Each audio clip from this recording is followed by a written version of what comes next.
Assalamualaikum Sobat UFC. Wow, baru saja selesai. Baru banget ini selesai UFC Freedom 250. Luar biasa. Hasil yang menurut gua mengguncang dunia, terutama co-main event dan juga main eventnya. Ada berbagai hasil, tapi gua ingin lebih fokus ya, mungkin dimulai dari Sean O'Malley dulu yang mengalahkan Ayman Zahabi TKO. Semua pertarungan tidak ada yang selesai. Ronde ke 5 ataupun ronde terakhir tidak ada yang sampai ke sana ya, karena selesai KO dan yang lainnya TKO. Bahkan main event harus TKO dan dihentikan sebelum masuk ke ronde terakhir, ke ronde kelima tepatnya, dihentikan di ronde keempat. Sean O'Malley mengalahkan Ayman Zahabi. Luar biasa menurut gue pertarungan tersebut. Sean O'Malley dengan senjata andalannya berhasil menghentikan Ayman Zahabi di ronde kedua. Dan co-main event, Ciryl Gane menghadapi Alex Poatan Shama Pereira. Kejutan, dua pertarungan co-main event dan main event yang sebelumnya di preview gue sebutkan nampaknya ini mudah untuk diperkirakan, dan bagaimana banyak prediksi pun juga menyebutkan seperti itu. Tapi ternyata di hasilnya ataupun ketika pertarungan itu terjadi di luar dugaan. Ciryl Gane yang dari ronde pertama menurut gue tampil fokus, tampil luar biasa, tampil tenang juga ya menurut gue. Akhirnya mampu menjadi pemenang menghadapi Alex Pereira. Ini menurut gue di luar dugaan. Ciryl Gane akhirnya berhasil menjadi interim ya. Ini dia menjadi juara interim kelas berat. Kalau gue lihat memang dari total strikes sangat-sangat dominan. 54 total strike dari Ciryl Gane, hanya 12 dari Poatan, dan presentasi masuknya pun juga cukup tinggi. Ciryl Gane 63%.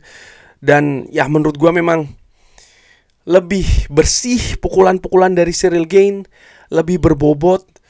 Dan Alex Pereira, gue gak tahu apakah ini pengaruh karena dia naik kelas dengan jangka waktu mungkin yang gue gak tahu apakah ini terlalu cepat atau seperti apa. Tapi di pertarungan tersebut gue tidak melihat Alex Pereira yang biasanya gue lihat ya. Artinya pukulan signifikan, berbobot, keras. Bagaimana dia membawa dirinya juga nampaknya dengan beban yang lebih banyak, tentu saja dengan kelas yang lebih tinggi. Ini mungkin berpengaruh juga di kecepatan mungkin ya dari pergerakan Alex Pereira sendiri. Dan Ciryl Gane nampak sangat-sangat nyaman walaupun dia underdog tampil di pertarungan ini, tapi dia lebih percaya diri. Dan ya luar biasa menurut gua hasil di co-main event saja ini sebenarnya sudah mengguncangkan dunia, shock the world, mengejutkan. Ketika bergerak ke main event kelas lightweight, kelas ringan, Justin Gaethje yang menurut gua ya ini tidak disangka-sangka karena bagaimana rekor signifikan dari Ilia Topuria sebelum pertandingan ini. Justin Gaethje yang ketika masuk ke UFC Freedom 250 ini statusnya sebagai juara interim, dirasa memiliki gap ataupun jarak kualitas mungkin yang cukup jauh dengan Ilia Topuria. Ada banyak komentar ya, analisa yang menyebutkan hal tersebut. Usia juga, Justin Gaethje 37 tahun, Ilia Topuria 29 tahun. Gue teringat ada salah satu wawancara di podcast yang menyebutkan Ilia Topuria sedang naik, Justin Gaethje menuju penurunan. Bagaimana mungkin ini menjadi main event di UFC Freedom 250, event spesial dari UFC di White House ya, Istana Kepresidenan Amerika Serikat, dari pihak yang mewakili Amerika Serikat ya. Ini dinilai ya ini bukan situasi yang ideal, bahkan jauh dari ideal. Dan kalau melihat bagaimana prediksi pun juga seperti itu. Ilia Topuria mengalahkan Charles Oliveira, mengalahkan Alexander Volkanovski, mengalahkan Max Holloway. 3 petarung luar biasa dari UFC, legenda-legenda UFC dikalahkan semua dengan KO di kelas yang berbeda. Ini menunjukkan bagaimana spesialnya sebenarnya Ilia Topuria. Sementara Justin Gaethje datang ke pertarungan ini, ya menurut gue dengan status yang sangat-sangat tidak diunggulkan. Lalu dia juga mungkin diambang pensiun, karena tadi setelah pertarungan ya, ada pembahasan apakah dia akan pensiun setelah pertarungan ini, karena mungkin ketika dia menuju ke pertarungan ini sudah dalam situasi oke, dia akan kalah, sehingga ini merupakan kesempatan terakhir dia untuk bisa menjadi juara sejati kelas lightweight setelah sebelumnya menjabat atau mendapatkan 2 gelar interim, tapi gagal untuk menyatukan yang menjadi juara sejati, kalah menghadapi Charles Oliveira dan juga Khabib Nurmagomedov. Kali ini dia menghadapi petarung yang juga luar biasa, Ilia Topuria, tapi pertarungan di luar dugaan dari ronde pertama. Ronde pertama menurut gue ini adalah kunci bagaimana Justin Gaethje bukan hanya survive, bukan hanya berhasil bertahan di ronde pertama, tapi bagaimana penampilannya di pertarungan di ronde pertama luar biasa. Banyak pukulan masuk, dan seperti yang dikatakan oleh misalnya Khabib Nurmagomedov, gue ingat dia mengatakan setelah pertarungan menghadapi Justin Gaethje bahwa Justin Gaethje pukulannya sekeras hantaman bis, memang keras sekali. Dan itu yang terlihat di ronde pertama. Dia tampil tenang, presisi, pukulannya banyak yang masuk dan memang keras. Dan dari ronde pertama pelipis kalau tidak salah dari Ilia Topuria, wajahnya sudah mengeluarkan darah ya, bagaimana memang kerasnya pukulan dari Justin Gaethje. Tapi ya pertarungan tidak selesai di ronde pertama. Gua bahkan ketika masuk ke ronde kedua, Ilia Topuria berhasil mengamankan kembali momentumnya, dan Justin Gaethje pun menurut gua nampak terlihat kelelahan ya menurut gua di ronde kedua. Ada indikasi seperti itu, sehingga kalau yang mengikuti gua di Twitter ataupun X, gua tulis di situ kalau ronde ketiga nampaknya Justin Gaethje mungkin habis bensin karena usia mungkin yang terpaut cukup jauh, situasi setelah penimbangan badan ya, setelah cut weight, Justin Gaethje terlihat memang nampak lebih lelah. Gue pikir ada pengaruh mungkin di sana. Gue pikir ronde ketiga Justin Gaethje akan habis, tapi justru Justin Gaethje mendapatkan momentumnya di ronde ketiga. Bahkan Ilia Topuria sempat terpukul jatuh, dan pada saat itu ya sayang sekali tidak bisa diselesaikan oleh Justin Gaethje. Ilia Topuria berhasil mendapatkan momentumnya kembali, dan ketika dia mendapatkan momentumnya dia kembali menjadi berbahaya.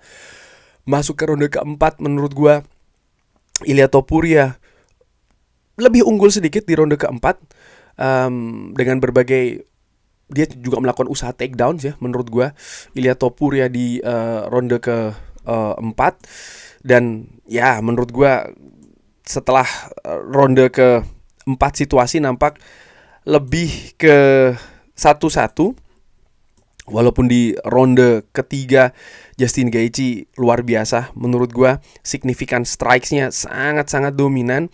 Dan di ronde keempat ya walaupun secara statistik total strikes-nya Justin Gaethje lebih unggul, tapi ada takedowns yang dilakukan oleh Ilia Topuria, sehingga nampaknya ronde keempat lebih cenderung untuk Ilia Topuria. Walaupun sekali lagi ya pukulan signifikan lebih banyak Justin Gaethje, sehingga masuk ke ronde ke-5 situasinya 2-2. Tapi yang menarik adalah bagaimana di ronde ketiga ke ronde keempat ada situasi yang hampir diselesaikan pertarungan, karena mata dari Ilia Topuria sangat-sangat babak belur. Muka dari Ilia Topuria sangat-sangat babak belur, hampir dihentikan oleh dokter.